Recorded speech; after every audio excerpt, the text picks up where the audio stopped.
Hey guys, tonight we're heading somewhere warm, wet, and wildly disorienting.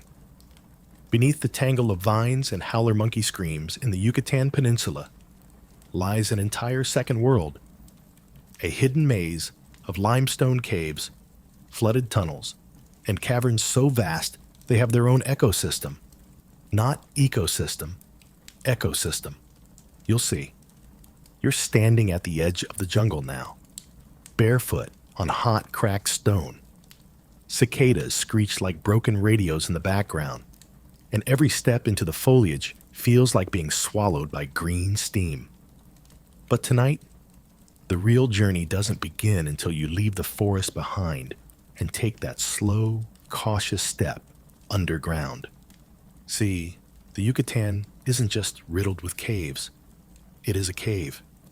The entire region is made from porous limestone, like a gigantic sponge someone dropped in the ocean 65 million years ago.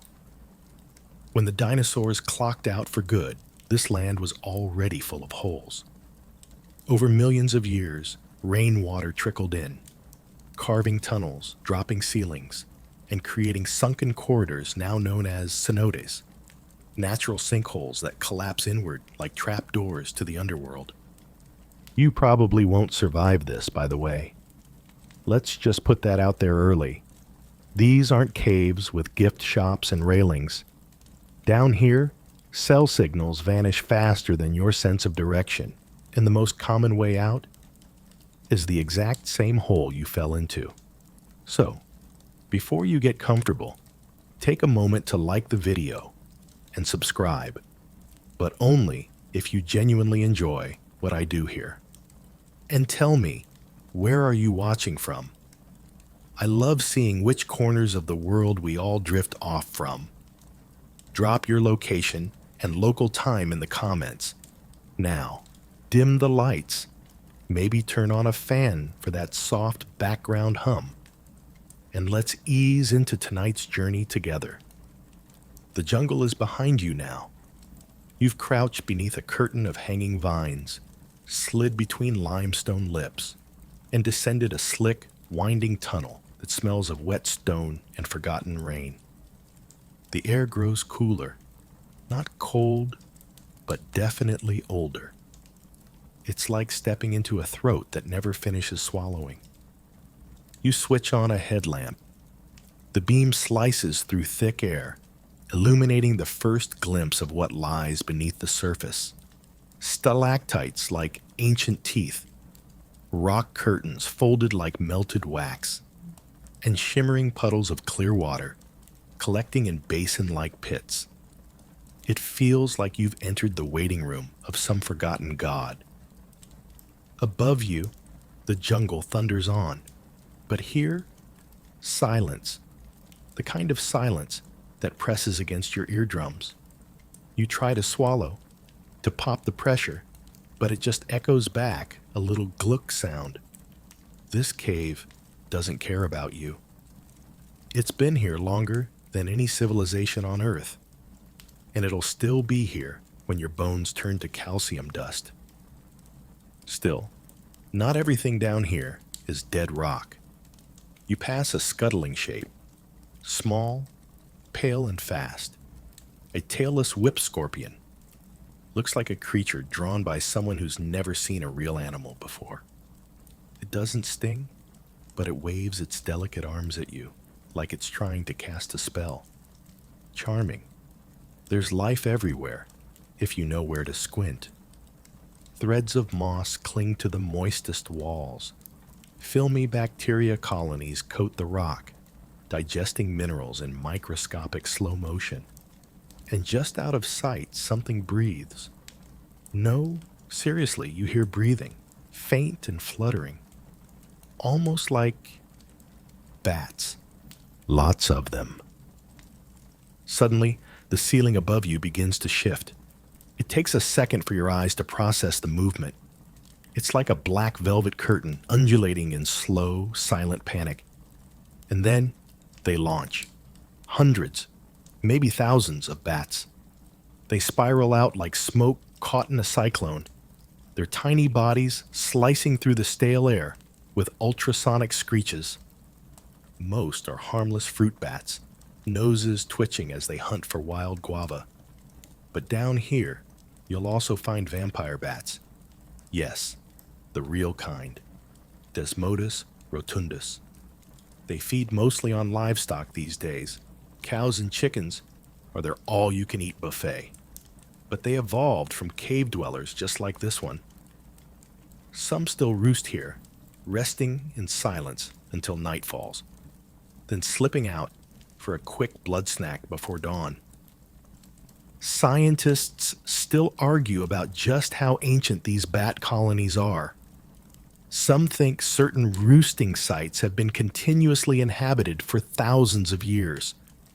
Others insist the colonies cycle and migrate more often. Either way, you get the distinct impression that you're trespassing in someone's ancestral condo. You step carefully over a ridge of guano. It smells like wet paper and vinegar, but glows faintly in the headlamp's beam. Bat poop, as it turns out, is loaded with phosphorus, enough to spark small chemical reactions if disturbed just right. Add some humidity, a fungal bloom or two, and you've got a delicately balanced buffet of cave-dwelling life. Beetles, worms, blind centipedes, all making a living from airborne dung. It's weirdly elegant. Just past the guano mound, a pool of water glistens in a divot of the stone. Your reflection stares back, pale, sweaty, slightly spooked. You kneel beside it, studying the surface, and then you notice something small, moving. A flick, a ripple, then stillness again. There's something in the water. And no, it's not just water. But that we'll get to in a bit. First, you switch off your headlamp just to see what total darkness really feels like. Instantly, your brain screams. There is no up, no down. Your hands, inches from your face, may as well be on Mars. You close your eyes, not because it helps, but because they're useless anyway. And you breathe. Slowly. The cave breathes back. The cave exhales a warm, slow breath through invisible lungs as you switch your headlamp back on. The beam flickers once, because of course it does, and then steadies, catching a glint of moisture trailing down a narrow passage. You follow it without question. Because what else are you going to do? Go back up? Through a bat funnel and guano slide? Yeah, no thanks. This tunnel winds tighter, as if the earth itself is squeezing around you. You duck, then crouch, then finally drop to hands and knees as the ceiling dips low and the air thickens. And just when you're starting to regret everything, the space opens again. You've entered a rotunda, a natural chamber, about the size of a small garage, and it's alive. Not with shouting or motion, but with sound. A steady, high-pitched chittering, like hundreds of tiny sewing machines. You freeze. They're here. Hanging like living fruit from the ceiling are clusters of bats. Dozens at first, then hundreds. Most are dozing upside down in little cozy knots, their wings wrapped around themselves like cloaks. But some twitch. Some nibble on hanging strands of fruit pulp, and a few blink at you with tiny bead-like eyes, as if they're not quite sure whether you're friend, foe, or just some very weird stalagmite. You've stumbled into a bat nursery. The Yucatán Peninsula is famous for hosting over 70 species of bats, from nectar lappers to hardcore insect hunters. The ones hanging above you now?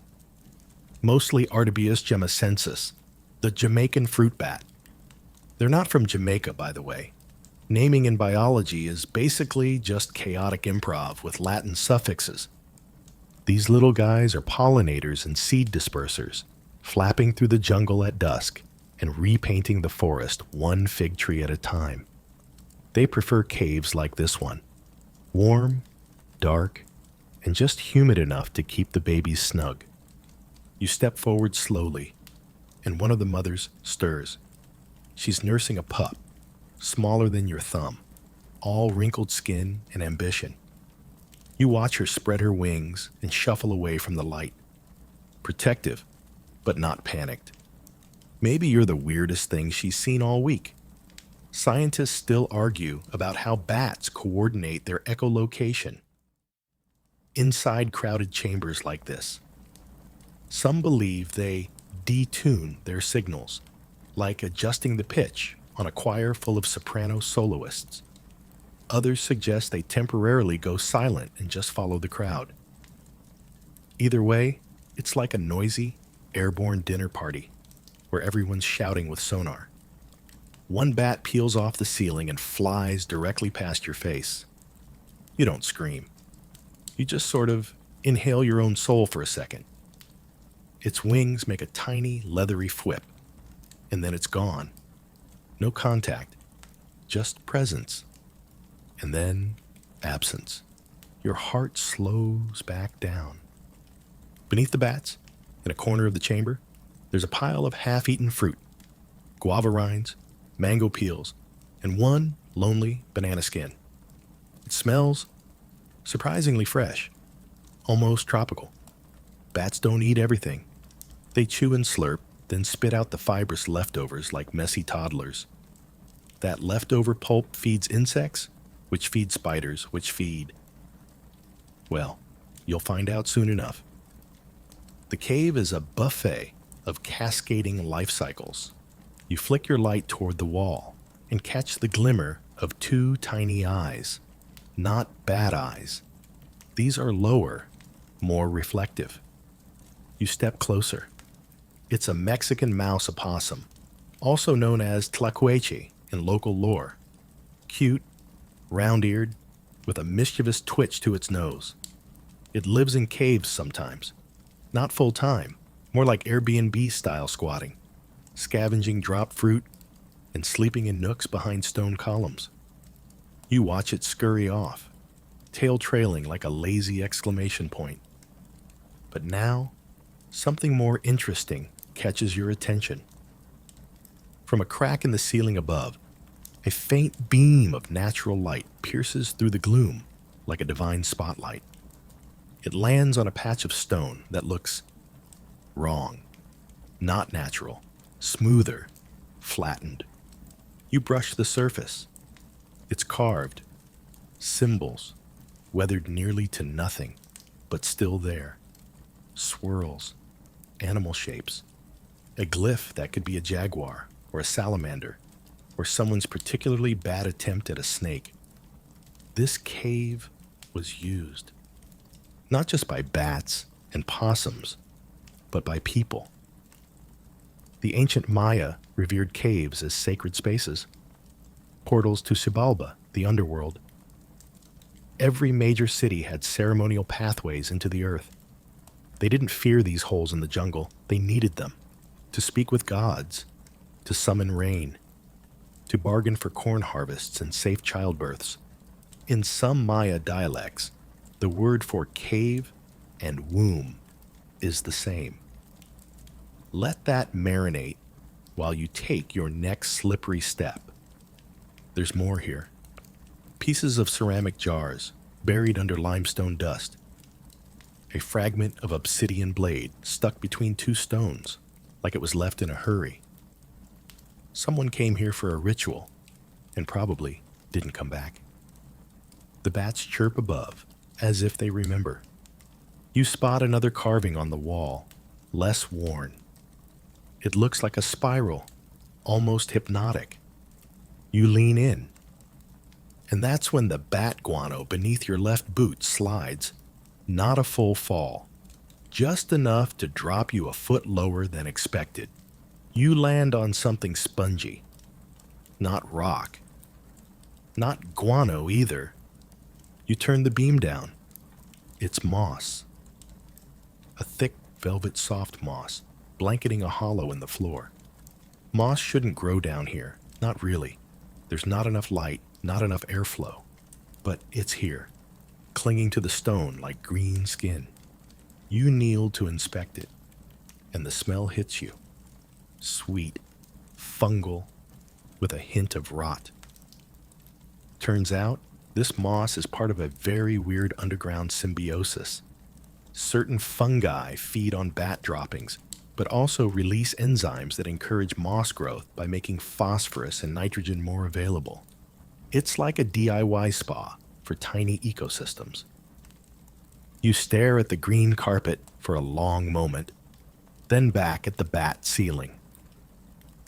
This chamber isn't just alive, it's a vertical neighborhood. Ceiling, bats. Mid-level, bugs, rodents, moss.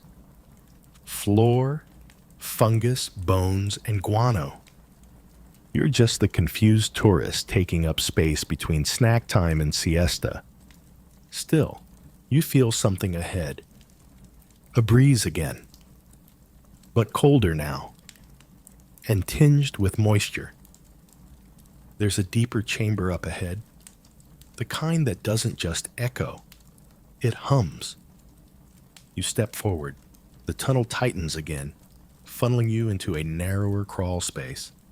You have to hunch now, moving sideways like some awkward crab-human hybrid. Your shoulder brushes slick rock. Your boots slosh through thin puddles. The air here smells sharp, like rust, salt, and something you can't quite name. You follow the breath of the cave. It pulls you forward. Cool air flows across your face, but it's not coming from above. It's rising from below, and it smells alive. You drop through a low gap and land knee-deep in still water. Welcome to the fish room. You freeze, unsure how deep the pool is or what's lurking beneath. You wave your headlamp across the glassy surface. It gleams with a faint, unnatural clarity. No algae, no debris. The stone walls are pale here, almost white, reflecting every jittery flicker of your light. And then you see it. A flash. No color, just motion. Something small, smooth, swift. Another flick. Then another. They're circling. You hold perfectly still. And finally, one glides close enough to see. A Mexican blind cavefish, also known as Astyanax mexicanus. It's no bigger than your finger, completely colorless, with a body like frosted glass. It doesn't blink. It can't. It doesn't have eyes. Not really. These fish evolved in total darkness, generation after generation, slowly losing pigmentation and vision because, well, what's the point? Down here, sight is a liability. It wastes energy. Instead, cavefish developed enhanced lateral lines, tiny sensory organs that detect vibrations and movement in the water. It's like sonar, but fishier. Scientists still argue about just how fast this evolution happened.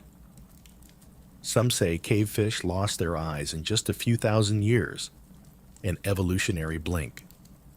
Others think it took far longer, driven by weird subterranean pressures we still don't fully understand.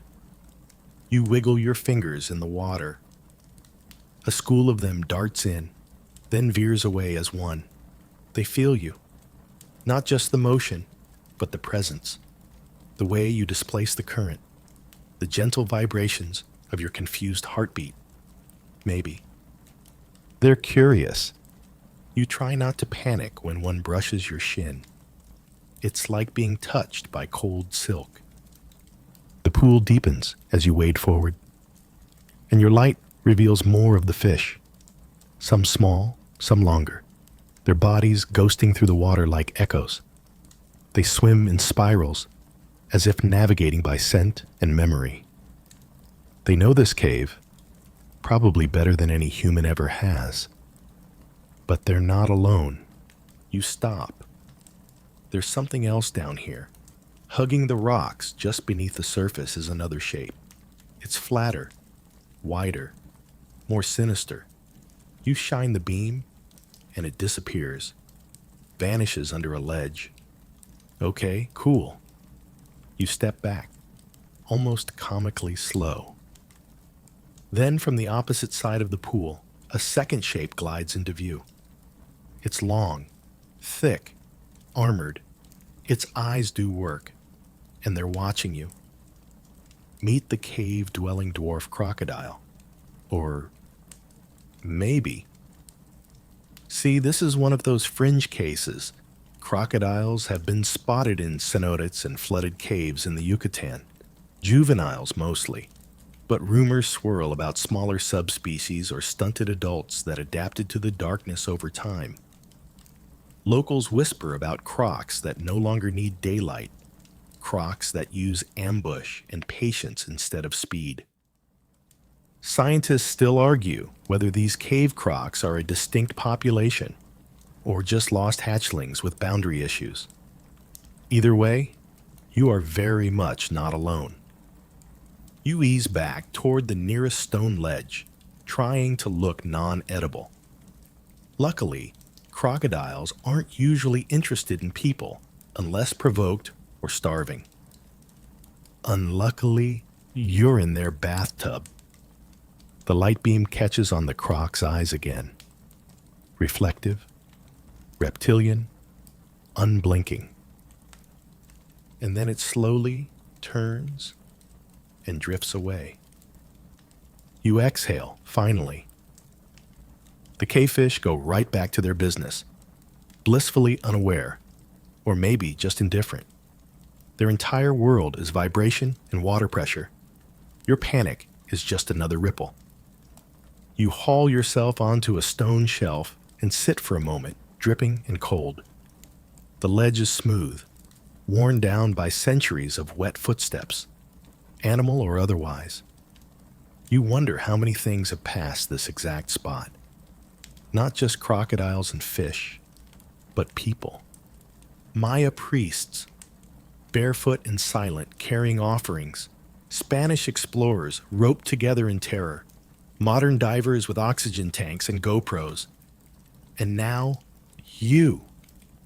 There's something sacred about sitting in the dark, surrounded by blind creatures. They don't see you, they feel you.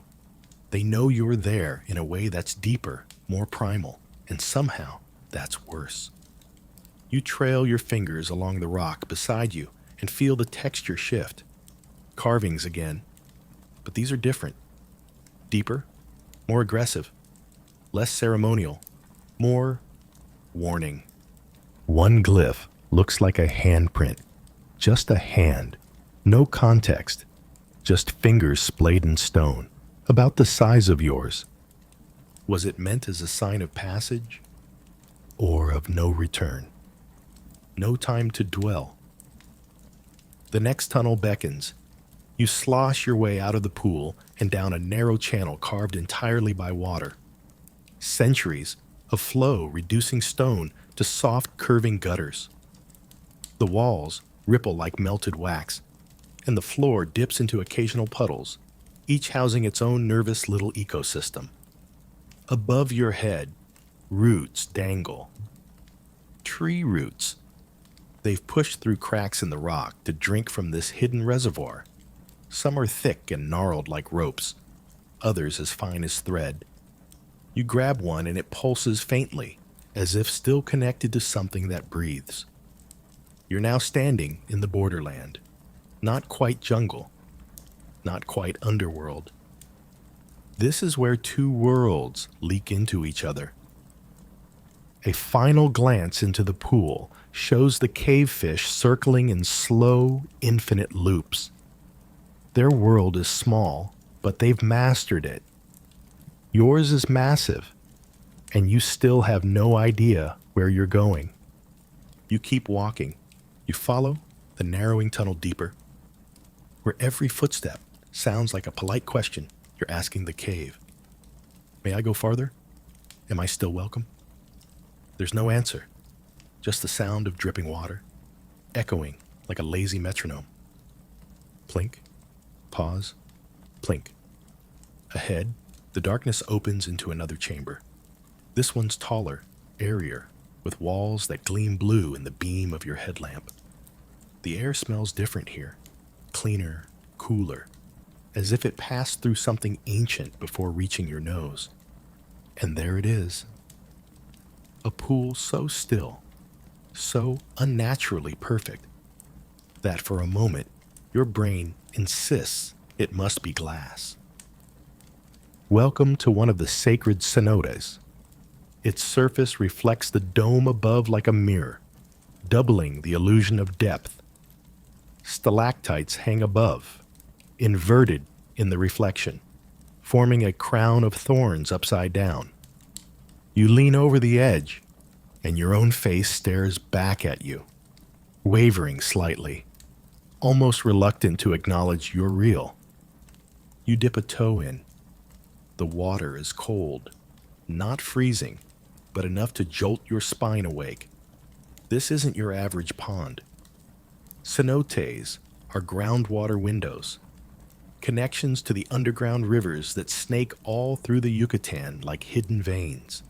Most of the peninsula's freshwater comes from these systems, and without them, the ancient Maya cities would never have survived. You slide in slowly, the silence wrapping around you like a blanket dipped in ice.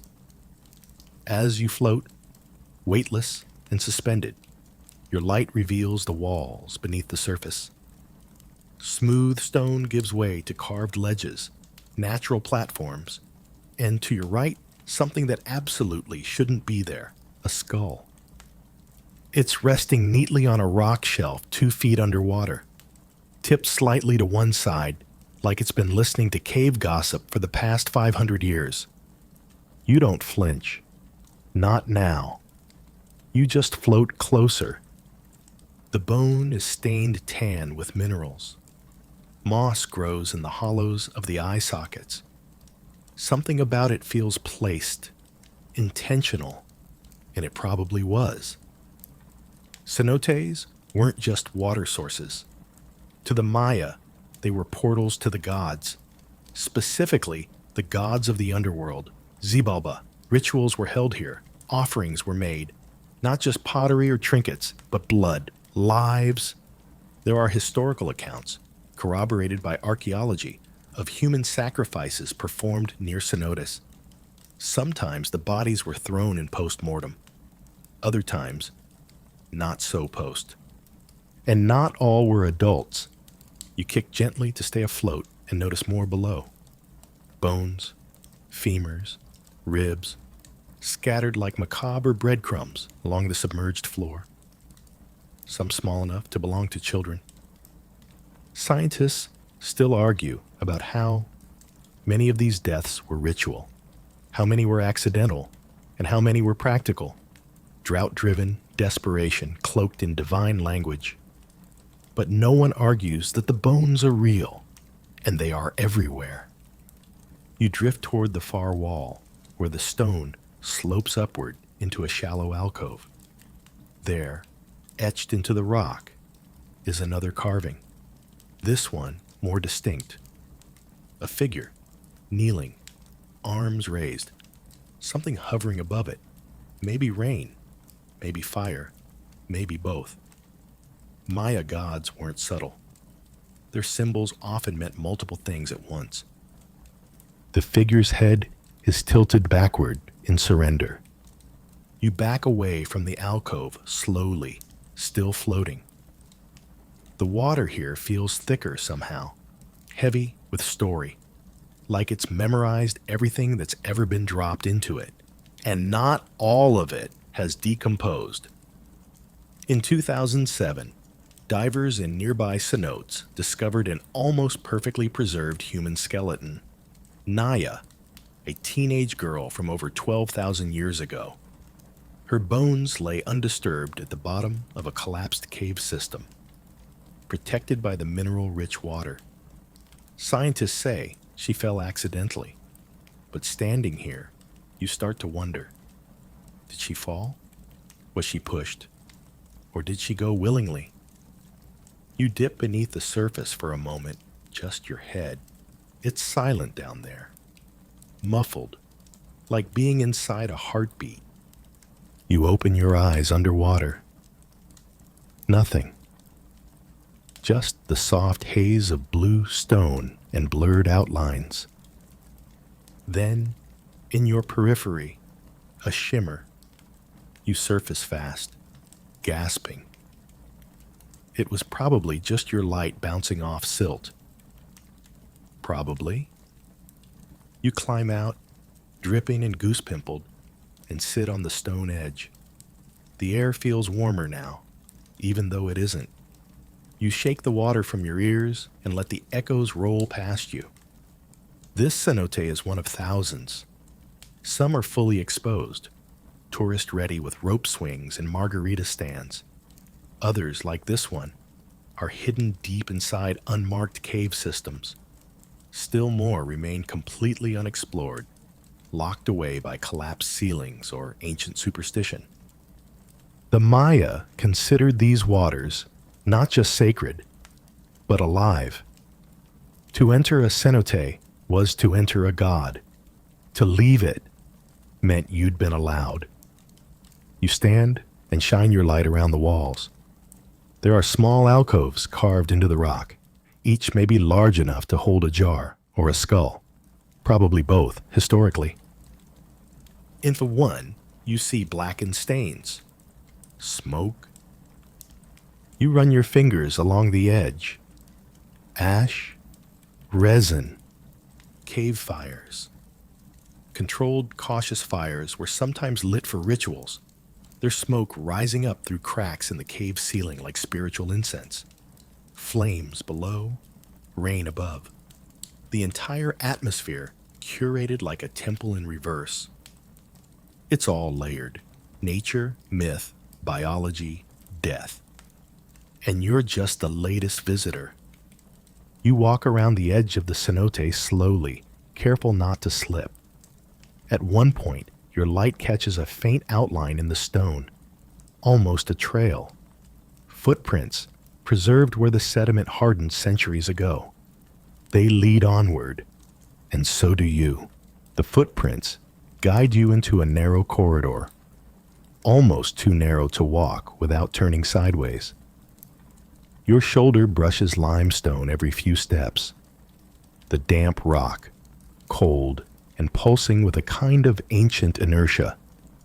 There's no breeze here, only the warmth of your own breath bouncing back at you in quiet huffs. This part of the cave isn't pretending to be friendly. Then you see it. A perfect circle of darkness up ahead. A void, too round to be natural. You inch closer until you're standing at the edge of a shaft that drops vertically into the unknown. A sinkhole within the sinkhole. It looks like the earth got tired of holding itself up and just gave up. And then you notice something odd. There's architecture. Not the kind with bricks or mortar, but purposeful shaping. The lip of the hole is smooth, too smooth.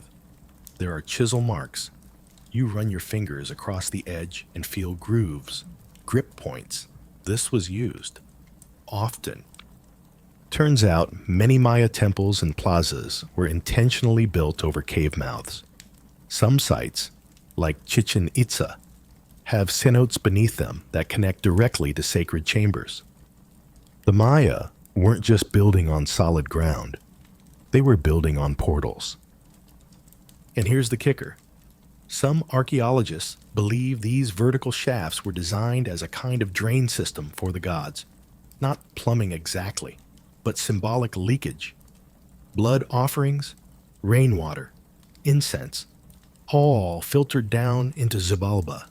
You peer over the edge of this symbolic drain and see nothing but black. It swallows your light. You toss a pebble down, and it falls, and falls, and falls. No splash, no clink, just gone. You lower yourself slowly. There's a carved spiral pathway that hugs the inner wall like a winding staircase. Worn, slick, terrifying. You take it step by step, feeling more like a spelunking corkscrew than a person. As you descend, you notice the air changing again. Cooler, wetter, and sharper. You reach the bottom, or what feels like the bottom, and find yourself in a domed chamber, circular and humid. Your light catches a cloud of mist hovering midair.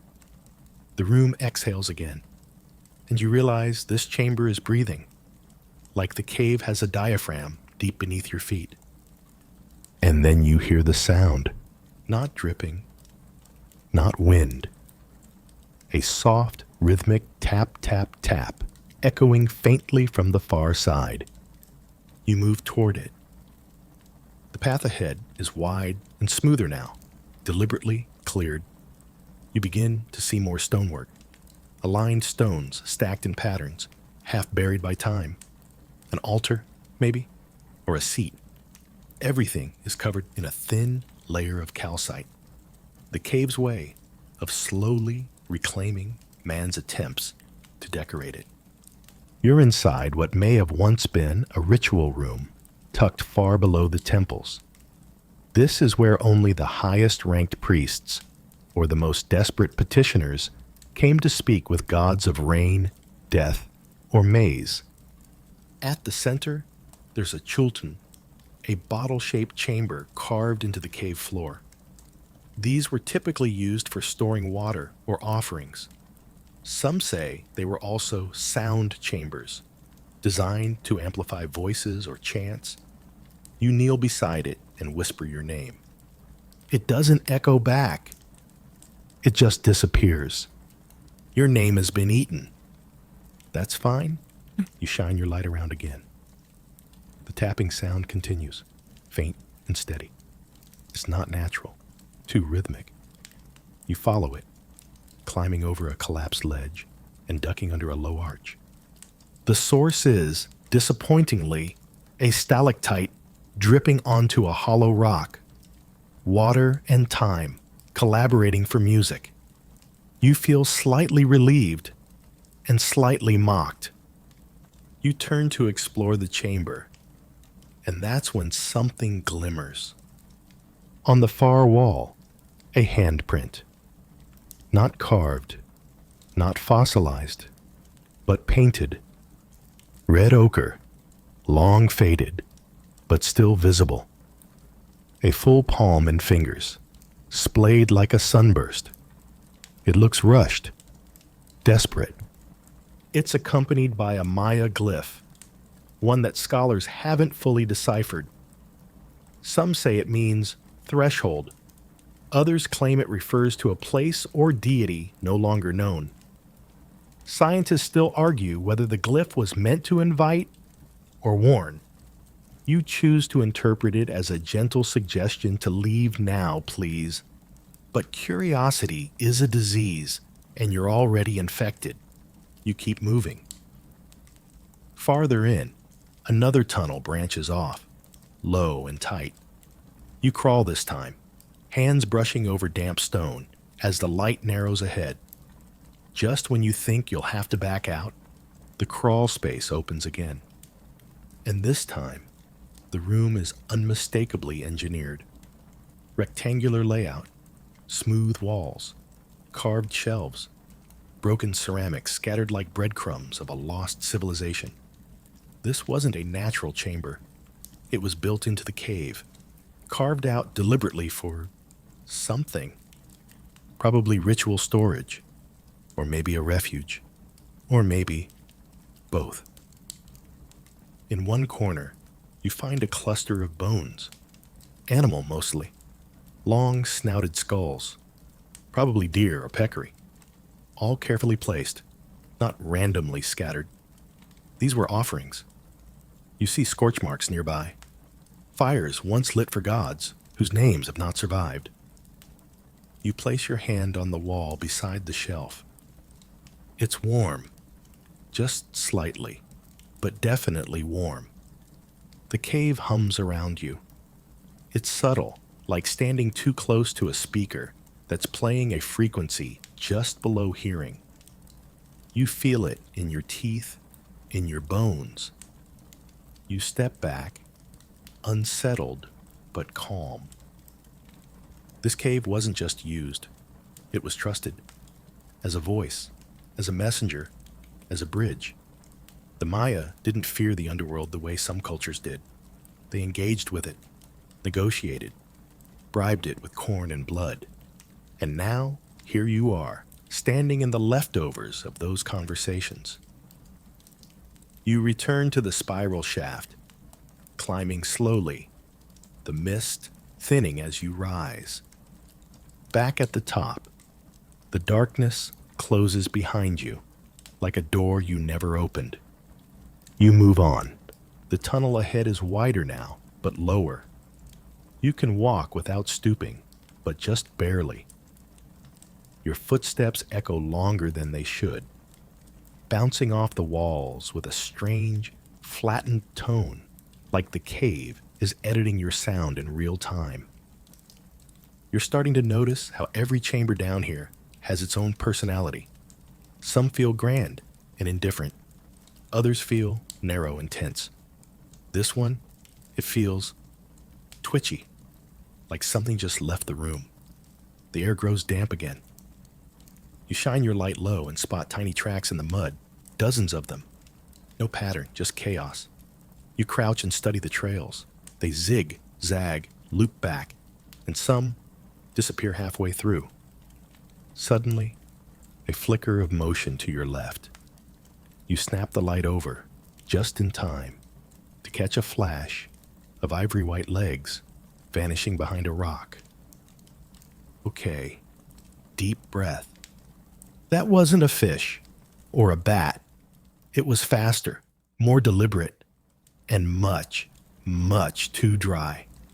You approach cautiously and peek around the stone. Nothing.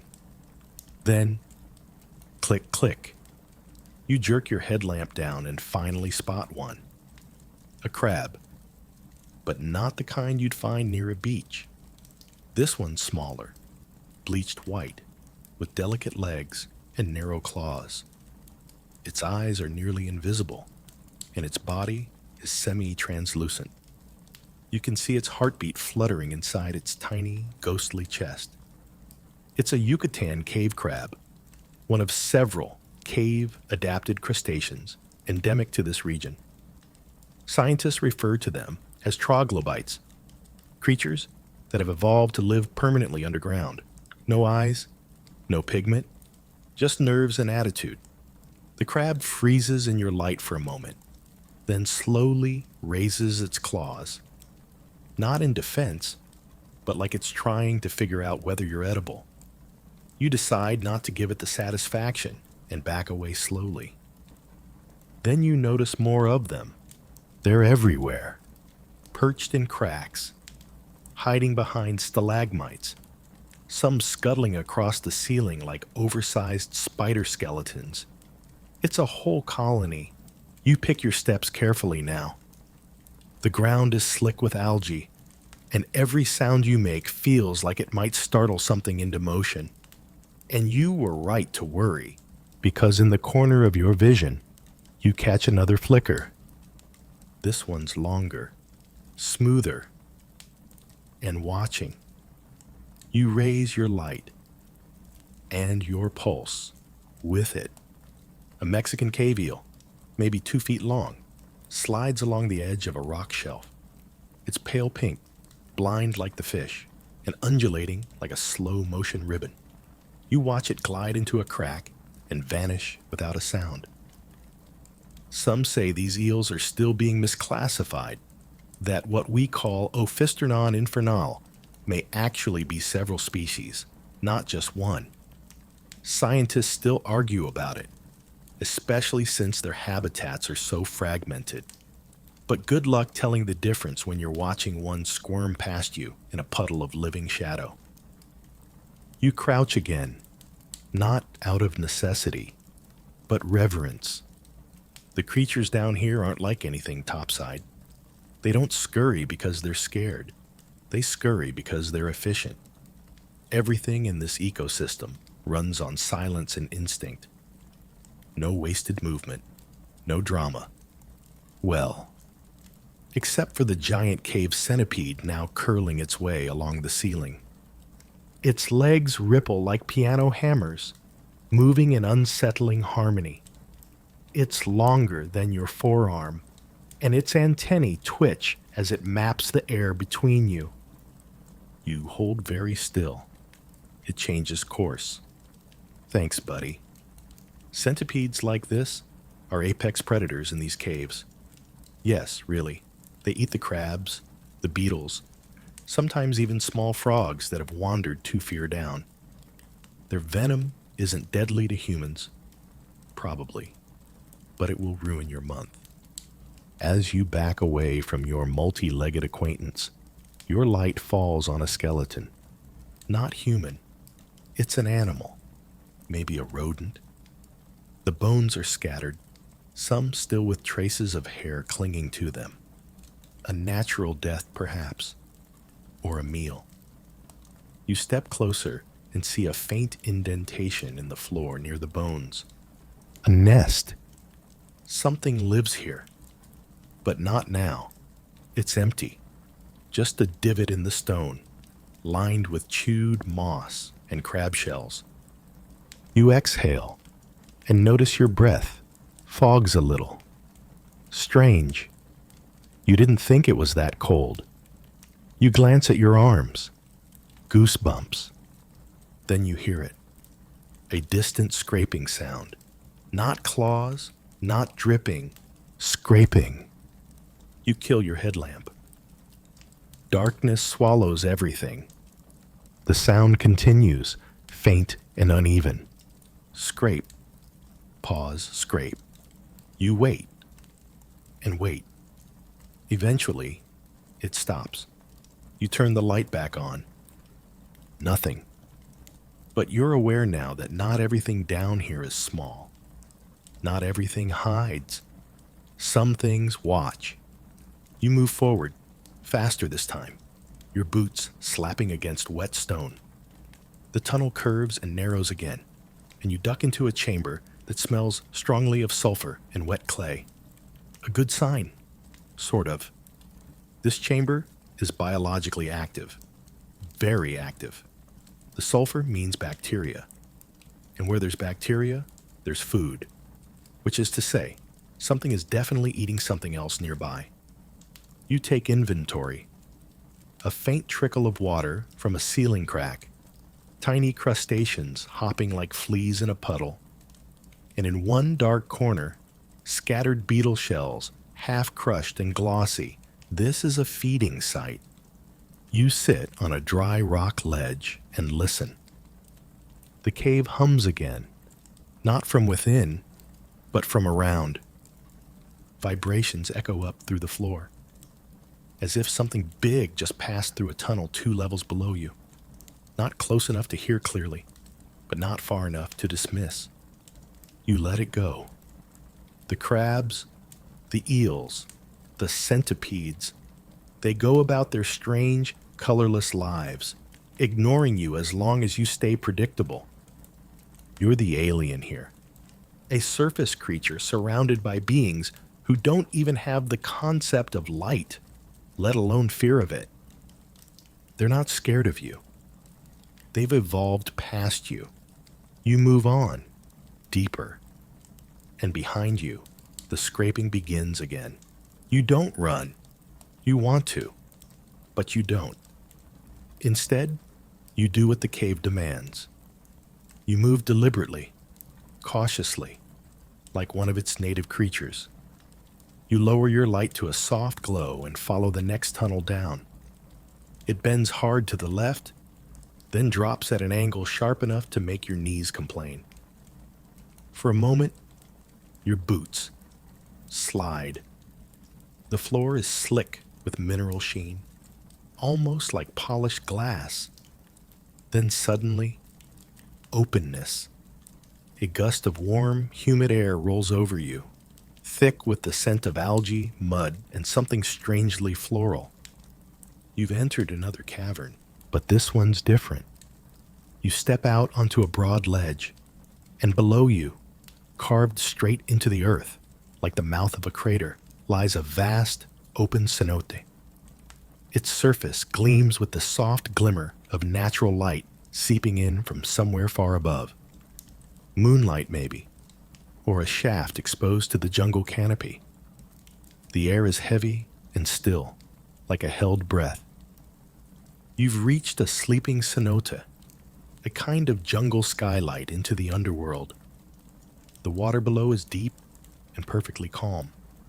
You can see the reflections of roots trailing down from above like vines dipped in stillness. The sound here is surreal, frogs croaking lazily in the distance, the faint trill of bats far overhead, and water lapping against stone in slow, hypnotic rhythm. You ease down the carved steps. Someone built these long ago, and touch the edge of the pool with your hand.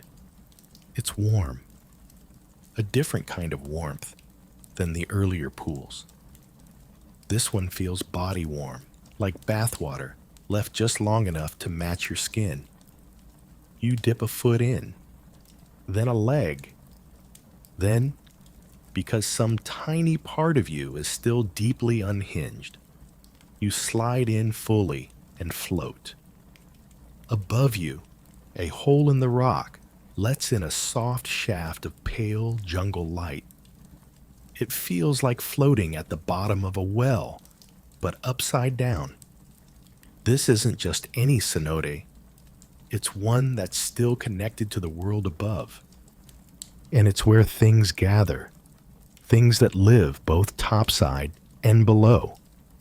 You drift in the water, letting yourself become part of the stillness. Fish pass beneath you, silent and pale. One brushes your ankle and vanishes. Somewhere to the right, a splash. Not aggressive, just an entry. Maybe another creature joining the pool. Maybe something leaving it. Your headlamp stays dimmed, but you flick it briefly toward the far edge. That's when you see the shelf. Another stone ledge, about waist high, carved into the far side of the cavern. Something rests on it. Several somethings. You wade over. They're bones. Again. Human this time. Some arranged in neat rows. Others scattered.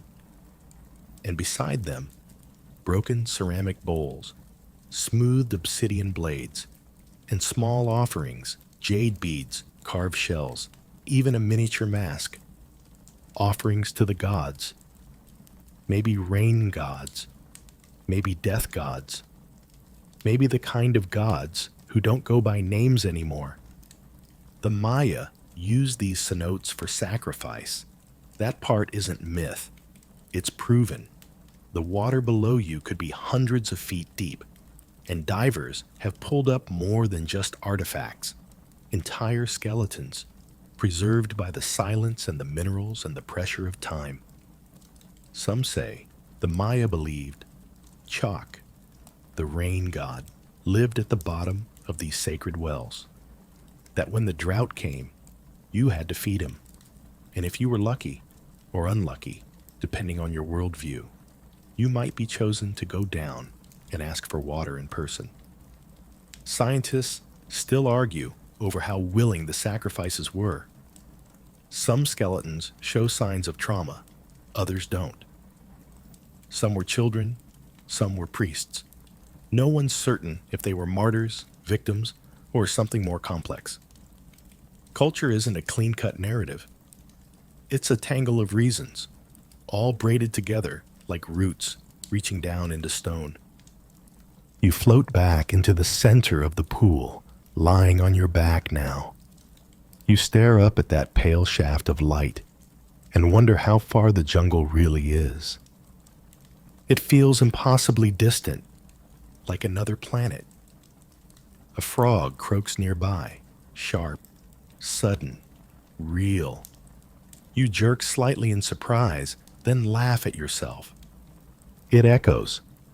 The cavern repeats your laugh, distorts it, and sends it skittering back across the water like a ghost trying to flirt. You go silent, and the cave does too. For a moment, the only sound is the rise and fall of your own breath. Then something brushes your foot. It's not a fish this time. You kick lightly. The water settles. You wait. Then, from the depths, you see the shimmer. A shape rising, small, pale, slender. It breaks the surface, barely, and you realize it's a turtle. A soft-shell turtle, pale and wide-eyed, bobbing like a curious monk. Its snout dips and circles you. This species is rare, almost never seen outside these submerged chambers. You let it pass. It doesn't care who you are. It just shares the pool. And then it's gone. You climb out slowly, dripping and dizzy, skin wrinkled from the warmth. As you dry off on the stone edge, you spot another carving, this one etched deeply into the wall beside the ledge. A face, angular, symmetrical, stylized fangs and open eyes, probably Chak. Possibly something older. You don't touch it, you just nod, like you've been introduced. You follow a narrow pathway up a ledge, feeling the cave narrow behind you again. This chamber was one of the open ones, half jungle, half underground. Ahead, the full dark returns, back into the places where no light leaks through and no frogs dare croak. You take one last look back at the still pool. It barely ripples, as if you were never here at all. The path away from the sleeping cenote tightens into a passage like a clenched fist. You shuffle sideways for several meters, your arms pinned against damp walls, the ceiling dipping low enough to make your back ache. Your headlamp flickers, not like it's dying, but like it's thinking about it. When you finally emerge, the chamber ahead stuns you. It glows. Not from your light, and not from above. There is no sunlight here. The illumination comes from the walls themselves. Faint, greenish, hazy, like a screensaver left running for 10,000 years. You inch forward, shining your beam carefully across the space. And there they are. Bioluminescent bacteria. Tiny colonies spread across the rock, forming a natural, glow-in-the-dark mural. They shimmer like low-grade starlight, flickering just at the edge of visibility. This isn't Hollywood neon. It's subtle, dreamlike. You kneel and inspect a patch closer to the ground. It looks like wet velvet, maybe a kind of cyanobacteria, cave-dwelling strains of oscillatoria, known to photosynthesize even under minuscule light, or sometimes none at all, creating their own faint emissions through metabolic reactions. Scientists still argue over how exactly these microbes generate visible light without the same triggers as fireflies or ocean plankton. Some think it's a chemical quirk, others say it's a stress response. Either way, it feels like the cave itself is alive in a deeply introverted, slightly resentful way. The walls pulse with a faint green fog, and here and there, patches of fuzzy, bioluminescent fungus bloom in corners like glowing bruises. The effect is surreal, like you've stepped into a video game level, left half rendered, and with light comes company. You spot movement on the ceiling. Not fast, not aggressive. Just a slow, deliberate crawl of something with more legs than you'd prefer. Moths. Not the fuzzy kitchen kind. These are pale and oversized, drawn to the natural light like they're seeking something sacred. They flap lazily around the fungal glows, completely indifferent to your presence. Then something else catches your eye. A shape on the ground, lumpy, irregular. You approach and realize it's a pile of mushrooms, sprouting directly from an ancient animal carcass. Bone pokes through. Something canine, maybe.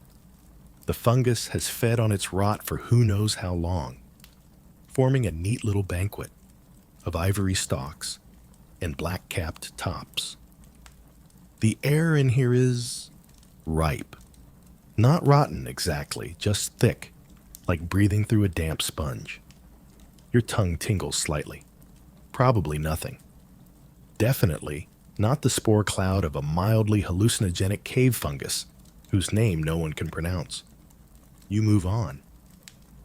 This chamber's floor dips into another shallow pool, and the water here glows too, just a faint shimmer, like static electricity across its surface. You touch it with one finger. It sparks blue for a split second, then vanishes. Was it the bacteria, the light, or just your nerves finally short-circuiting from overstimulation? No way to know. But you do know what that smell is. Regret, mixed with mildew. You're in the biohazard zone now. You pass through another tunnel, and suddenly the walls feel slimy. Not in the fun slime way, like seaweed or peeled grapes. More like forgotten dish sponges and decade-old toothpaste. You keep moving, muttering to yourself in a tone that says, "I'm fine. This is fine. That mold probably doesn't even eat lungs." Then you turn the corner and see something you immediately wish you hadn't. A long, narrow stone shelf covered in what looks like brown moss. But as you approach, the smell hits first. Sharp, chemical, like bleach and old eggs. You shine your light. It's not moss. It's hair. Dozens of clumps. Human, probably. But old. Degraded. Some are braided. Some are knotted into little loops. Some still have beads tangled in them. You step back, not out of fear, out of sheer confusion. What is this? A shrine? A collection? A grave? There's no sign of bone, just hair. Carefully arranged, like someone meant for it to stay here. A 1,000-year-old barbershop of forgotten offerings. You sit for a moment, blinking into the glow. The cave hums again. This time, it's quieter, almost apologetic. You think about how many bodies have passed through here. How many ceremonies, storms, generations. How many microbes. And how they're all still here, in one form or another, living off each other and off you. You start to itch, or maybe you're just imagining it. You hope it's imagining it. Either way, you keep moving. Farther down, the glow dims. The bioluminescence starts to fade, replaced by something more familiar. Darkness. Cold, empty, honest darkness. You almost miss the glow. You walk a few more minutes in silence, guided only by your headlamp again. Then, suddenly, a wall. Not a natural one. It's smooth, almost polished. You run your hand across it. There are grooves here, circular, repeating. Symbols. You wipe away a layer of condensation. Yes. Glyphs. Faded. Carved into the wall in concentric spirals. A mix of Maya and something less decipherable. You can't read them, but the pattern is clear. They're forming a kind of seal. Or maybe a warning. You feel a vibration in the stone beneath your hand. Not strong, just a tremor, like something large turning over in sleep miles beneath your feet. Whatever lives behind this wall still lives. Time to go. You step back from the spiraled glyph wall, not because it moves, but because something about it doesn't feel still. The way the carvings curve inward, drawing your eyes to a center point that doesn't exist. It's a design that suggests not just a door, but a direction, a pull. You resist it, barely. You turn away, following a different path that loops around the edge of the glowing chamber. The light fades behind you, and now the darkness feels heavier. Not the casual kind of dark, the kind that mutes your thoughts. A rich velvet black that drapes around your shoulders and says, "We're going deeper now." And you are. The air is cooler here, not fresh. Nothing in this cave is fresh, but it has a stillness that feels ancient. You breathe through your nose and smell water, limestone, and something earthy. Not dirt, not mold. Bone. You descend a short ledge into a wide, dry room. The floor crunches beneath your boots, and you freeze. Your light flicks across the ground. It's not gravel. It's bones. Hundreds, maybe thousands. Welcome to the skeleton forest. Your breath catches. The bones are scattered in uneven clusters. Some are neatly stacked, like offerings. Others are jumbled, like the aftermath of a forgotten panic. Skulls rest upside down, sideways, cracked. Ribs lie in arcs. Vertebrae like beads on a broken string. There's no pattern, but it's not random. You step carefully, scanning the walls. This isn't a burial site. Not exactly. There are no tomb markers, no sarcophagi. These are disposals, offerings perhaps, or warnings. You crouch near one cluster, smaller bones. A child, maybe 8 or 9. A tiny wrist bone still looped with a frayed string. A bead hangs from it, blue and white, handmade. It hasn't moved in centuries. Just above it, etched faintly into the wall, is a symbol. A serpent eating its own tail. Classic Maya glyph for death, or rebirth, or time, or all three. Scholars still debate it, of course, especially when it shows up in places it shouldn't, like this deep beneath the earth. Then you see it. A skeleton, perfectly preserved, lying flat on its back, arms crossed over its chest. Unlike the others, this one feels placed, not dropped. It's fully intact. You move closer. Its skull is different. Longer. Not alien, just shaped. Modified. Cranial. Modification was common among the Maya elite, binding a child's skull between boards to elongate it as they grew. A symbol of status, of proximity to the gods. This was someone important. You wonder who? A priest? A noble? A chosen one? Whoever they were laid here with care. Around the skull are tiny fragments of jade, once part of an elaborate headdress. You shine your light upward and see thin charcoal lines drawn on the stone above, sketches of stars, a map maybe. You're in a sacred place, and then your light catches movement. You spin, heart hammering, but it's just water. A small stream trickling down the far wall, flowing silently between the bones. A cave river. You follow it, careful not to disturb anything more than you already have. The stream guides you to another chamber, this one low and narrow, with walls that feel smoother, like the inside of a throat. You duck and crawl. The sound of dripping grows louder. Then you emerge into a room that glows silver. The water here is shallow and still, barely rippling as it reflects your light. And beneath the surface, bones again. But these aren't scattered, they're arranged in patterns. You kneel beside the edge, shining your light through the water. Spirals, circles, concentric lines made of femurs and jawbones, arranged like some sort of ossuary mandala.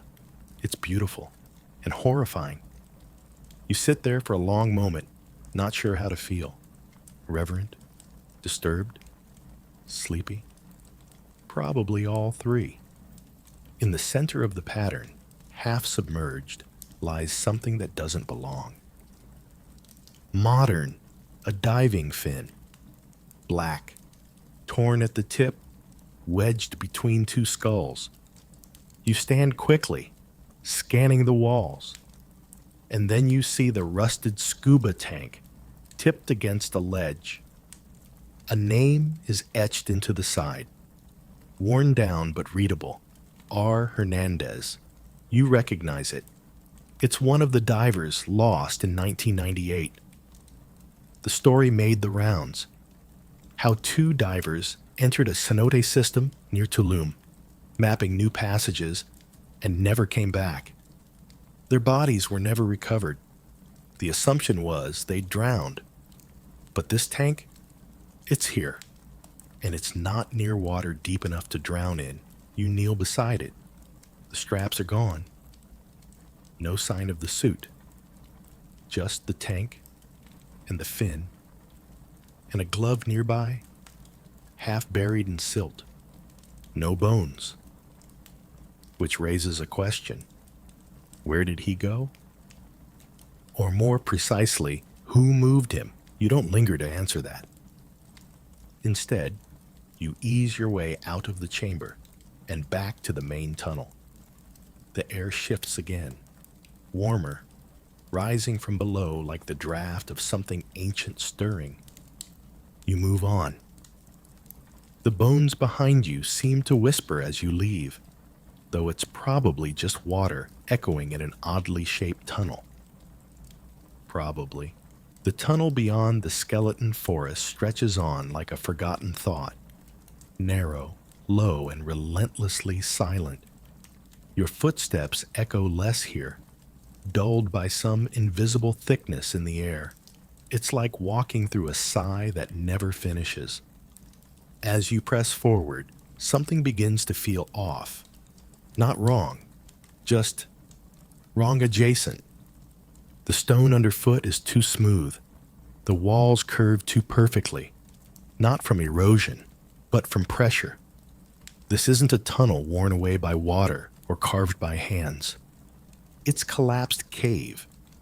You're walking through a chamber that long ago caved in on itself and then settled. The rock above still bears the long cracks of strain. Some beams of ancient tree root poke through the ceiling like brown lightning, reaching down as if trying to claw their way home. You run your fingers along the wall. It's damp, but the condensation feels oily, and it carries a smell, a sharp one, metallic, and a little sour. The kind of smell machines make when they overheat. You tilt your headlamp upward, and that's when you see the first pocket of bad air. It looks like a shimmer, barely perceptible, a warble in the space near the ceiling, where warm and cool air have collided in a subtle chemical war. You take a cautious breath. It's fine, for now. But down here, oxygen isn't a guarantee. Many cave systems, especially ones with stagnant air pockets, can accumulate dangerous gases. Carbon dioxide, methane, hydrogen sulfide, all colorless, all silent, all waiting. Scientists still argue about the full extent of these air layers in Yucatán cave systems. Some say the gas levels are local and harmless.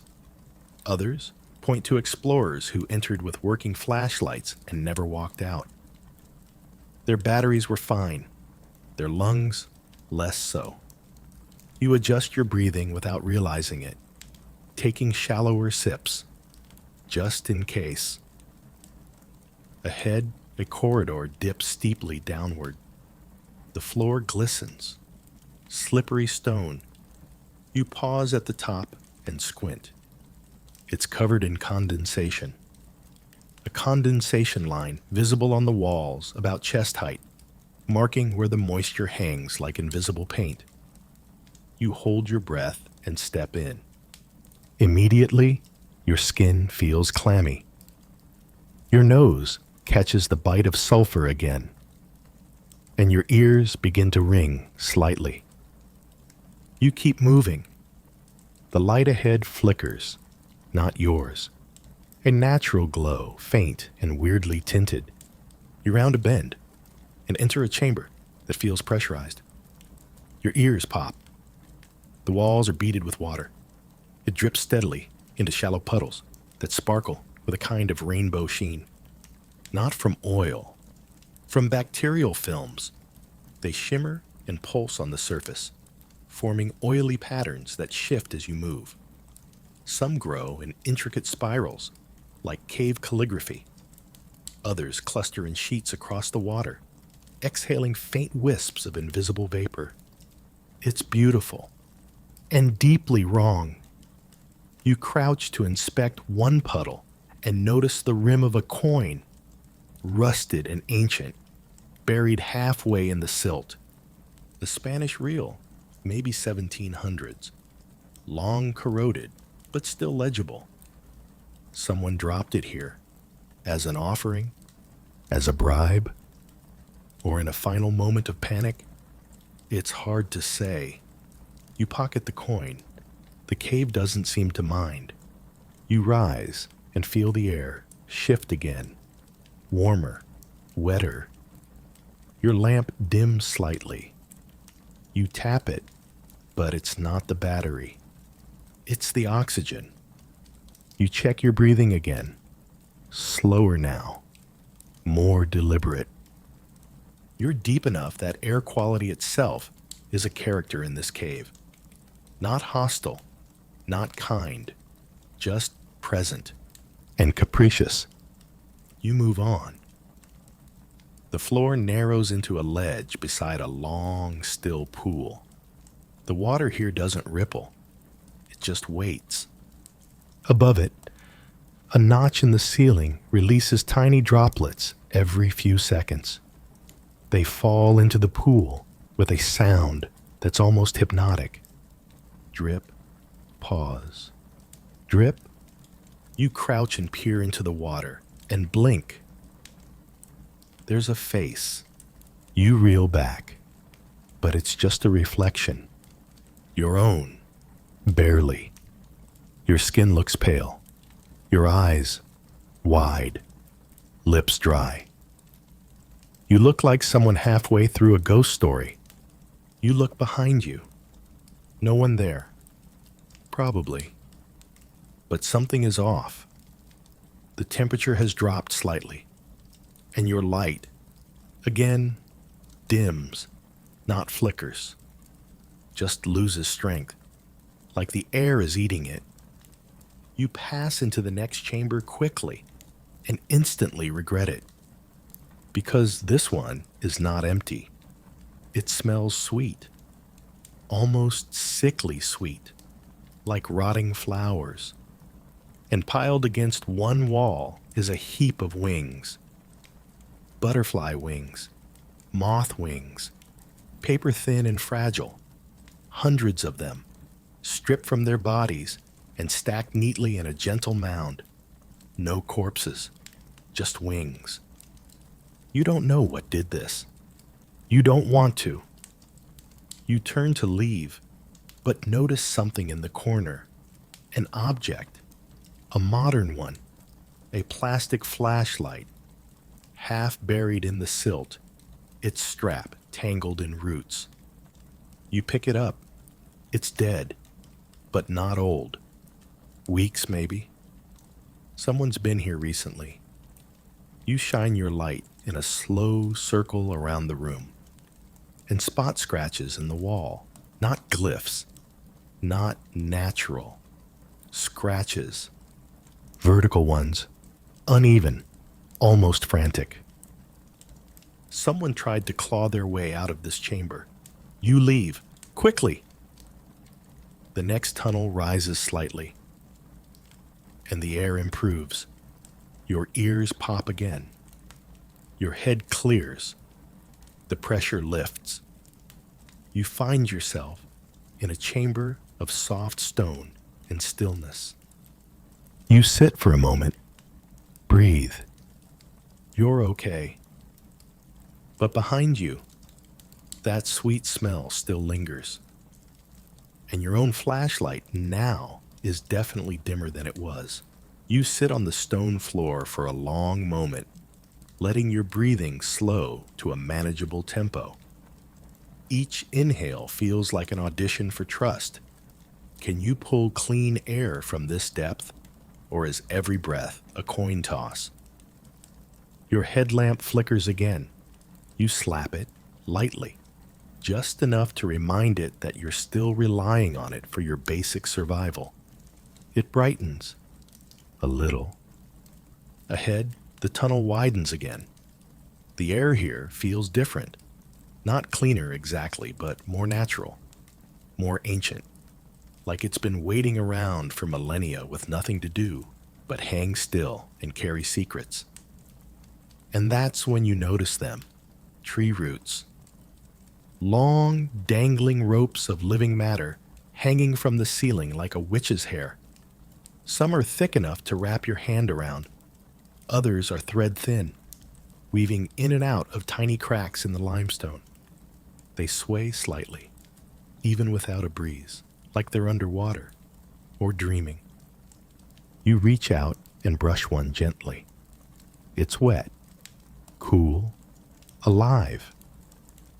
These are ceiba roots from the sacred ceiba tree known as Yaaksha to the Maya. Above ground, it's massive, wide-armed, and believed to be the world tree, its branches reaching into the heavens, its trunk occupying the mortal realm, and its roots piercing into Xibalba, the underworld. You're touching the underworld part. No pressure. The Maya believed these roots were more than just biological. They were spirit ladders, used by souls to travel between realms, up to the stars, down to the dead, or possibly sideways into something even more confusing. Scientists still argue about how far ceiba roots can reach. Some claim they've been found extending over 30 meters underground, tapping into cenotes and water tables with an almost psychic precision. Others insist the roots don't grow that deep, and what we're seeing are anomalous outliers or hybrids. But when you're this far below the jungle floor, and a living tree has sent its roots all the way down to greet you, you start to question who's really in charge here. You step through the curtain of roots, careful not to disturb them. One loops around your ankle briefly, and for a moment you imagine it tightening. It doesn't. Probably. The room you enter is strangely shaped, like a funnel lying on its side. The floor slopes downward, and the stone has a dimpled, almost coral-like texture. There's a trickle of water along the far wall, feeding a moss patch that glows faintly in your light. You move toward it, and your boot hits something solid. You look down. A stone mask stares back at you, half buried, broken. It's not decorative. This was ceremonial.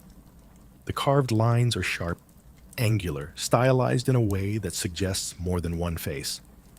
The Maya were fond of dualities, life and death, night and day, man and jaguar. You lift it from the silt. It's heavier than expected. Behind it, tucked into a crevice in the wall, you find charcoal remnants. Someone lit a fire here, not recently but deliberately.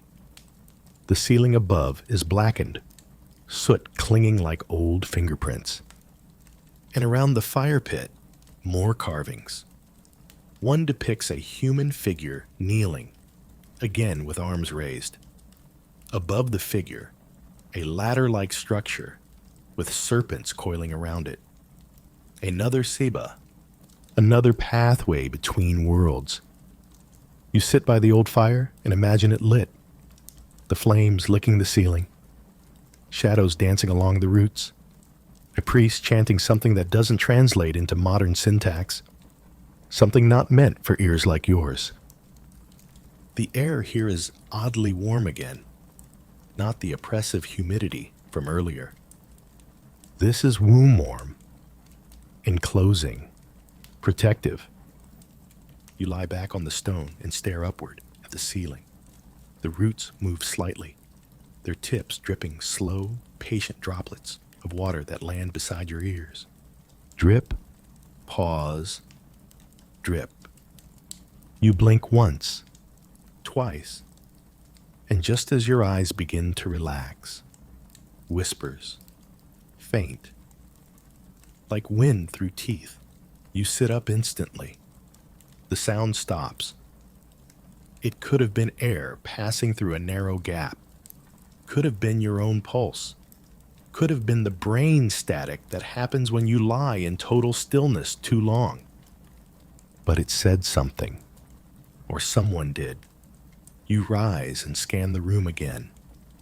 No movement, no change, except another carving you didn't see before. On the far wall, half hidden behind moss, a jaguar. Its mouth open wide, fangs exaggerated. In place of eyes, spiral glyphs. Around its head, lines suggesting speech or sound. It's saying something, or warning. The Maya revered the jaguar. It wasn't just a predator.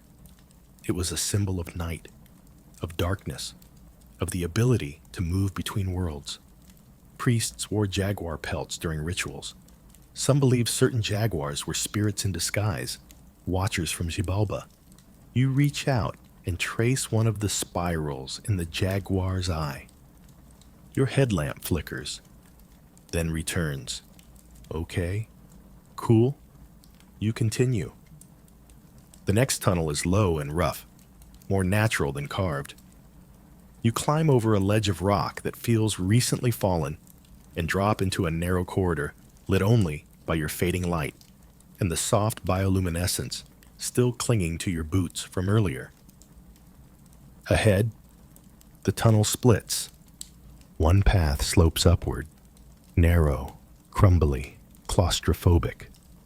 The other dives deeper, smooth, wet, humming. You already know which one you're taking, because this isn't about getting out. Not yet. You duck your head and step downward. You descend again, always down. You've stopped pretending you might climb out anytime soon. The deeper you go, the more the cave begins to feel like gravity's true home.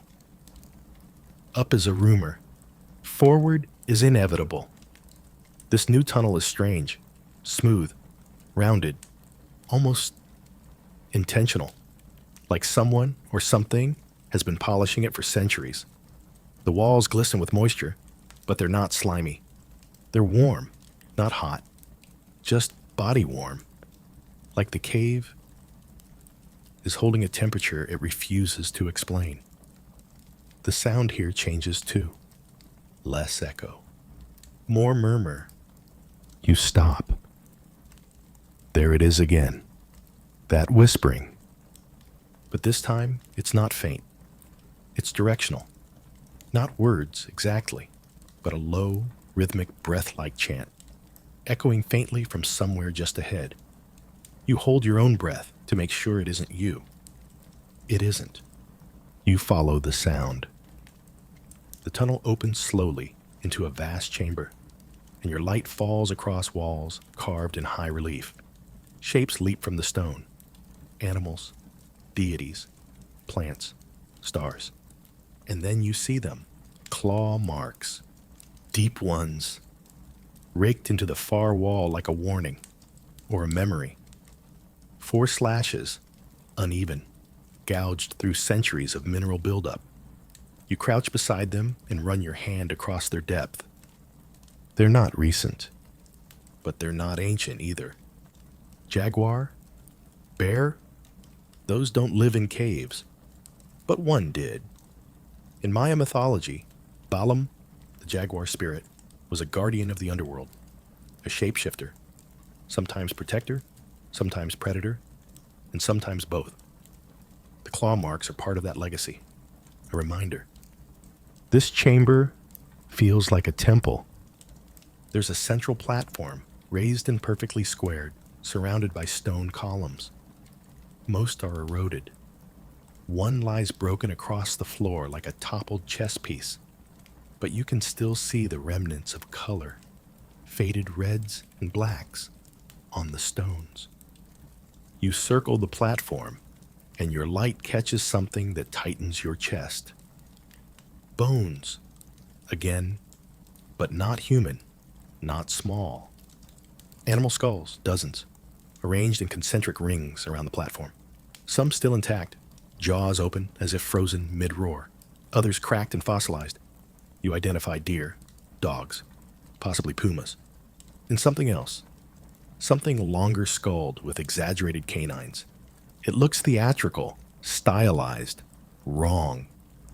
A carving rests behind it, of Chak, the Maya rain god. His hooked nose and goggle eyes loom large on the wall behind the altar.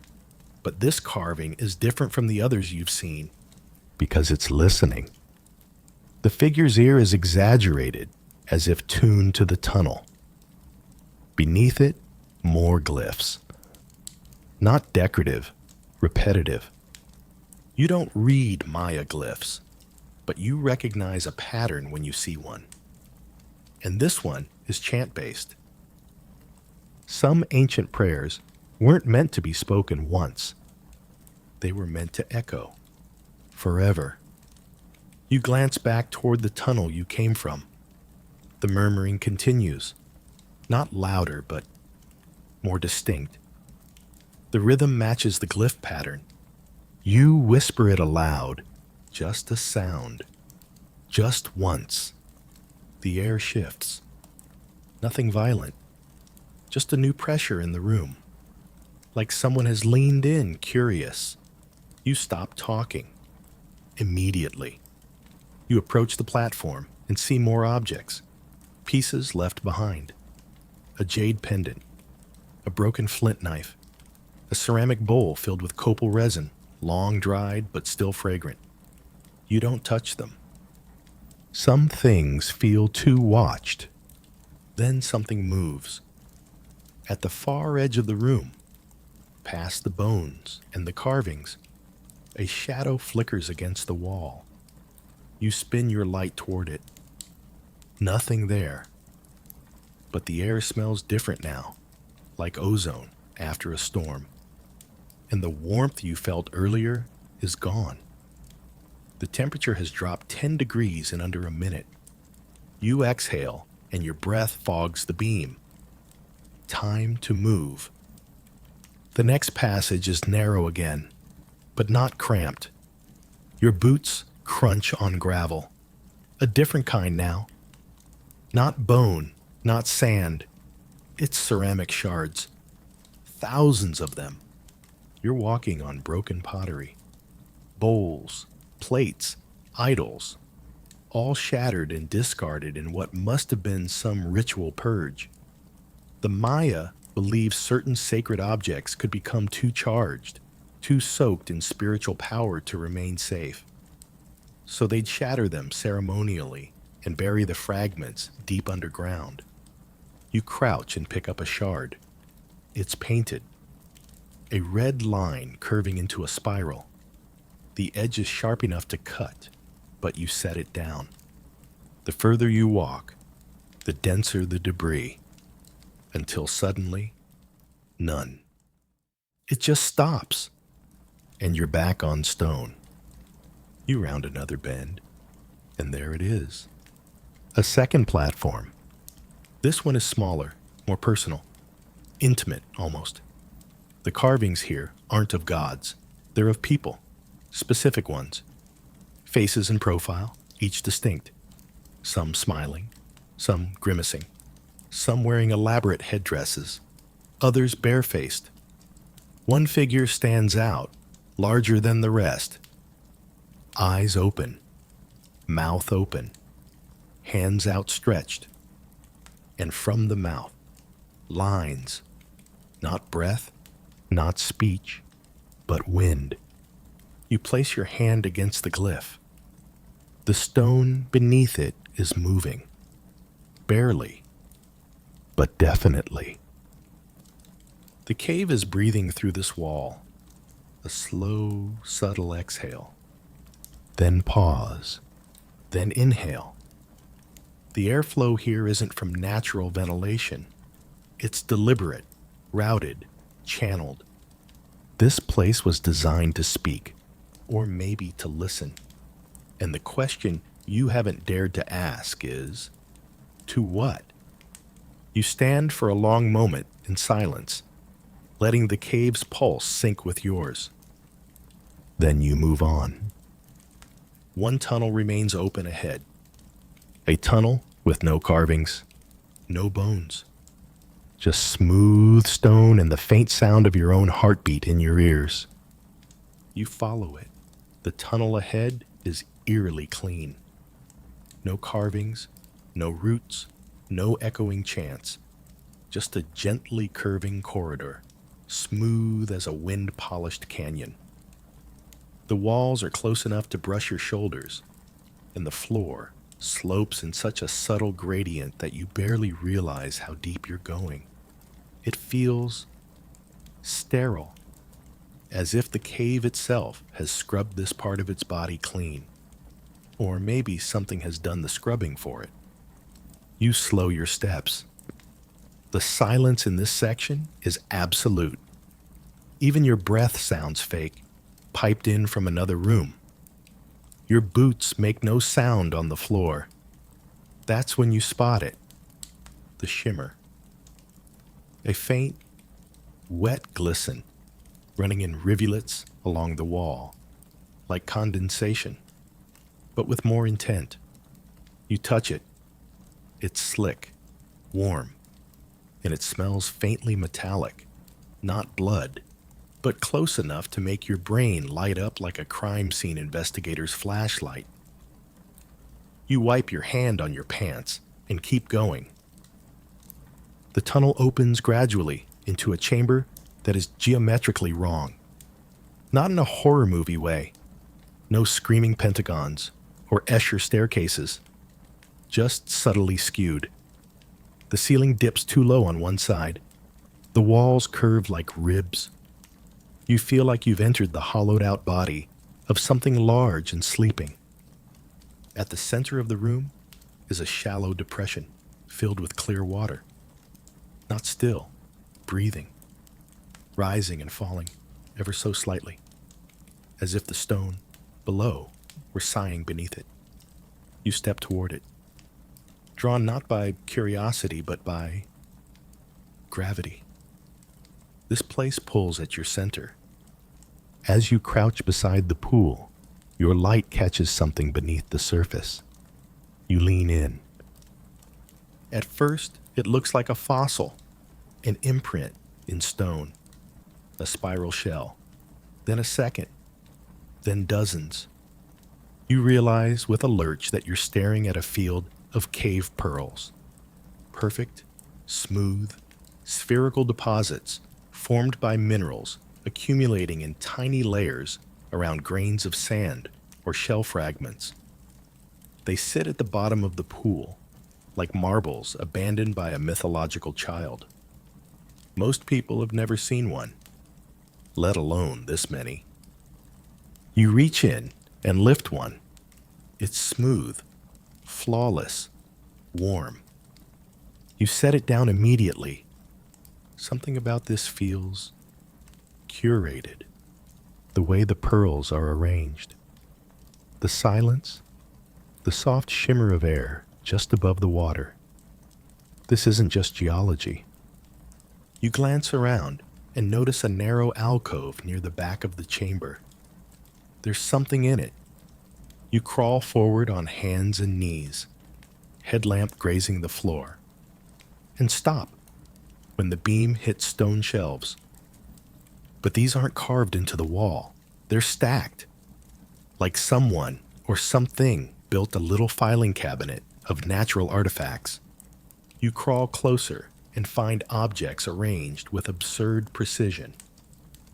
Small fossils, flint arrowheads, jawbones of birds, obsidian flakes shaped like tiny spades, a human tooth embedded in mineral crust. Everything is placed in rows, categorized, like a collector's cave. You back out slowly. You're not supposed to be here. Turning toward the exit, you pause again. There's a sound. Low, wet, clicking. You freeze.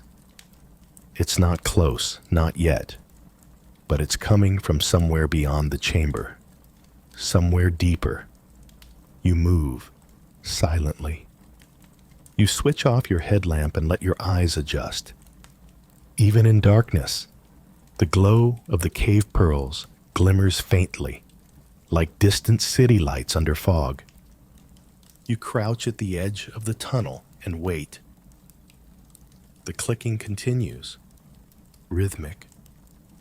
2 beats, pause, 2 more, then silence. Then 3 clicks, louder. This is communication, not random noise. This is patterned. You stay crouched, heart thudding so loudly it feels like a betrayal. Then you hear something else. Breathing. Not yours, not the cave's. A third rhythm. Faint, measured, alive, and not above you, below. You flick your light back on and press it to the floor. There's a hairline crack in the limestone, a fissure, and through it, just barely visible, is movement. Something pale. Something shifting slowly beneath the stone, like a whale beneath ice. You can't see shape, just motion, mass, presence. It's gone in an instant. No sound. But now the air smells like ozone again. That storm snap that hits right before thunder. You back away from the fissure, careful not to touch the edge. You've already touched too many things in this cave that were probably never meant for fingers. Then, from the same crack, a breath. Not from lungs, from depth, like an exhale pushed through rock. You stand quickly and make for the exit passage, trying not to look back. But you do. Of course you do. And the cave pearls in the pool? They're moving, just slightly, like they're shifting in their sleep, or being counted. You leave the chamber. The tunnel ahead is darker than before. Your light, still dim. Your mouth dry. You don't know how much deeper you are. But you're certain of one thing. Whatever this cave was built on, rituals, sacrifice, geology, time, it's still awake, and it knows you're here. The tunnel is silent now, but not comfortably so. It's that weighted silence, like the pause between thunderclaps, or the moment before something drops behind you and hits the floor. You press forward, your headlamp casting weak, tired light in front of your boots. The beam drags itself across the tunnel, like it's reluctant to see what's coming. The air here is dry again, bone dry. A shift from the wet lungs of earlier chambers. It pulls at your throat, rasps at your tongue. Even the cave's walls have changed. No more moss. No shimmer, just raw, chalky limestone, cracked and porous. It feels closer to the surface, but it's not. You glance behind you, just in case. Still alone. Probably. The tunnel winds hard to the right, then straightens into a long hallway. A naturally formed passage, but so rectangular, so precise, it almost looks engineered. As if someone decided the cave needed a corridor. You walk the length of it slowly, your boots crunching on loose dust and brittle stone. The light reveals faint carvings scratched into the walls, hastily made, shallow, jagged. They aren't symbols, they're figures. Crude, stick-like humans, drawn in rows. Some with arms raised, some falling, some lying flat, others being dragged. You stop. One figure has horns. Or maybe it's just a headdress, but the lines carved around it suggest motion, power, authority. You pass more of them. A story, maybe. One that never got finished. Or was never meant to be understood. The corridor opens into a low, wide chamber, and you step inside and freeze. The walls pulse. Not visibly, but you feel it. Something is radiating from the stone. Not heat, not sound, pressure. Like standing inside a drumhead seconds before the strike. At the center of the room lies a flat stone platform. No carvings, no bones, no offerings, just an elevated slab of limestone, polished smooth from use or from waiting. You circle it once. No markings. Then you notice the holes, tiny ones, dozens of them, drilled into the rock around the slab. Not random, not natural. They form a perimeter, each the width of a finger, each clean cut and deep. You crouch and peer into one. Darkness. The kind that doesn't even pretend to have depth. You whisper into it. Don't ask why. It doesn't whisper back.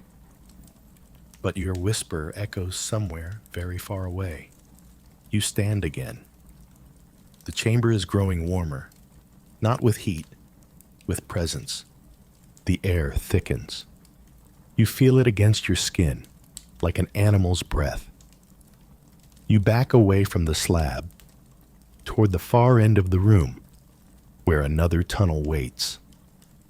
Before you exit, you glance back at the stone platform. For a moment, your eyes trick you. It looks dented, like something heavy lay on it, for a long time. Or maybe something still does. You enter the next tunnel and immediately duck. The ceiling is lower here. You walk hunched, feeling your spine curve with the cave's own posture. The walls are damp again. Slime returns. Your boots squelch now. You welcome it. At least moisture means movement. Water means life. It also means something new. You hear it first, before the light even confirms it. A slow, rhythmic slosh, not dripping, waiting. You round the bend and find yourself staring into a subterranean lake. It stretches far beyond your light's reach, its surface black and gleaming, like oil before a spark. The ceiling above it is domed, high and misty, with moisture dripping in thin strands that vanish before they hit the water. You stand at the edge and realize there's no path forward, no bridge, no boat, just this lake.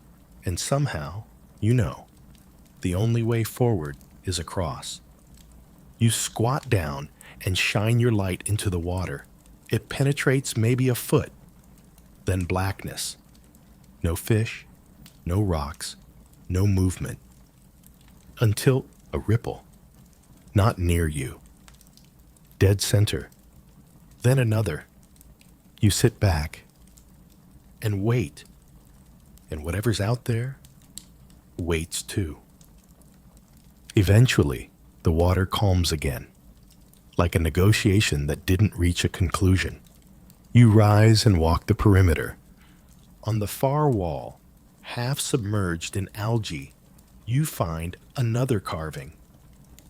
A canoe, roughly etched, stylized, a figure kneeling at its center, and above it, a glyph of smoke rising upward. Another ceiba root trails down beside it, pale and thin, dipping into the water like a finger testing the temperature of fate. You stand in silence for a long while. Then you whisper something, not a word, just a thought, and something in the water responds, a ripple, small, precise. You're not afraid. You just understand now. This lake doesn't separate you from the next chamber. It is the next chamber, a gate, a test, or maybe a mirror. You take a step back from the edge, deciding to let the cave make the next move. But the silence that follows tells you it already did. You sit cross-legged at the edge of the subterranean lake, your boots damp, your light dim, and your breath shallow, not from fear now, but from something quieter, reverence maybe, or exhaustion. The cave around you is utterly still. The water doesn't ripple. The mist from above doesn't fall. It hangs suspended like a thought no one dares say aloud. You run your hand over the stone beside you. It's cool, smooth, but subtly vibrating. A tiny tremor, like something deep beneath is breathing again. Not urgently, just existing. You glance at the black water. Still no reflection. Your light isn't strong enough. Anymore, you only see a suggestion of your shape. A ghost sitting beside a pond that doesn't know it's being watched. You close your eyes. The silence grows thick. Then something shifts. Not in the water, inside you. There's a strange understanding that settles into your chest. Not language, not knowledge, just a deep cellular level awareness. This place never cared about you. Not with malice, not with kindness. It just is. And you've been permitted this far, not because you belong, but because you didn't interfere. You left things where they lay. You didn't speak names you couldn't pronounce. You listened more than you talked. You followed the logic of limestone and trust. You press your palm against the stone one last time. Then you rise. The exit appears not like a doorway, but like a soft pull. The kind of gravitational hint that says, you've seen enough. You follow it. The tunnel curves gently upward, stone changing again. Dry, gritty, golden tinged. The air warms. The walls expand. There's no grand finale, no echoing boom of closure. Just a slow return. As you walk, you notice things fading behind you. The pressure, the glow, even the scent of sulfur and stone. The cave is pulling itself closed behind your steps, like a book tucking its pages shut. You pass a final carved stone, worn nearly blank. Just the faint impression of a jaguar. Its mouth is open, and inside the carving, nothing. Just space. And then, light. Real light. Faint. Natural. Greenish filtered through leaves. Your eyes sting from it. You reach a ledge and see tree roots above, twisting toward the surface. You scramble up. Boots slipping on dry limestone, fingers digging into moss and bark. And finally, you emerge, back in the jungle. The air is hot, wet, alive with noise. Cicadas scream, birds chatter, the wind rustles the canopy above you like applause or warning. You can't tell which. You turn to look back, but the cave mouth is gone, not hidden, gone. The rock is solid, seamless, like it never opened at all. You sit in the leaf litter, blinking in the sunlight filtering down between ferns and vines. Your hands are dusty. Your pants are soaked. There's moss clinging to your sleeve. And in your pocket, the Spanish coin, still warm, still waiting. You don't touch it. You lie back. Let the forest breathe around you and listen. No clicking, no whispers, no breath beneath your feet. Just the hum of the earth above. You made it back. You don't know what back means anymore. But you're here, and the cave, whatever it was, knows. It always did. Now, just lie still. Let the journey slide away, like mist rolling off stone. You're no longer walking through underground tunnels. You're not floating in cenotes. You're just here, your body heavy, the night quiet, the world still spinning softly somewhere overhead. The cave is gone now, folded back into the earth like a dream you had once but can't quite place. The dripping water, the silent fish, the breathing stones, they were real, or real enough. And whether you stepped into myth, memory, or geology, it doesn't matter now. What matters is that you're safe, above ground. The roots above you are still. The soil is warm. The stars are out if you care to check. But you don't need to. Everything can wait. Your breath is slower now. The muscles behind your eyes have softened. There's no more forward, no more descent. You're weightless again, like you were in the cenote floating beneath the sacred roots and above forgotten gods. And whatever lives in those caves beneath the Yucatán, it's still there, watching, resting, waiting. But for now, it's quiet. And so are you. Just let your thoughts dissolve like mist across ancient stone. Let your limbs sink into the mattress like sediment settling in still water. You are held. You are home. You are out. And everything is okay. Good night.